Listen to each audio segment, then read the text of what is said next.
Hello বন্ধুরা, আমরা আরেকটি অঙ্কের সমাধান করব। এখানে একটি অঙ্ক আছে যে কোনো সেটের উপাদান সংখ্যা 3 হলে শক্তি সেটের উপাদান সংখ্যা কত হবে।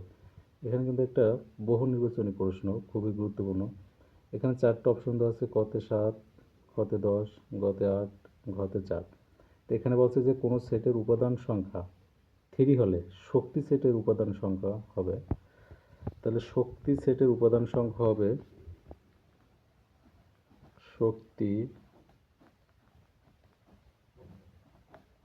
শক্তি সেটের উপাদান সংখ্যা হবে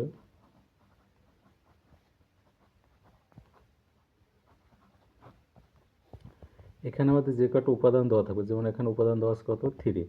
তো এখানে আমরা সবসময়ের জন্য 2 ভিত্তি ধরে যে কটা উপাদান সংখ্যা যা থাকবে ওইটা 2 পাওয়ার দেবো। তো এখানে কত 2 পাওয়ার 3, তাহলে 2 কিউব করলে কত হয় 8। তাহলে এখানে আমাদের সঠিক অ্যান্সার 8, গ নম্বর। এখানে যদি দেওয়া থাকতো যে কোনো সেটের উপাদান সংখ্যা 4 হলে শক্তি সেটের উপাদান সংখ্যা কত হলে, তাহলে এখানে কিন্তু তখন হয়তো 2 পাওয়ার 4 সমান 16।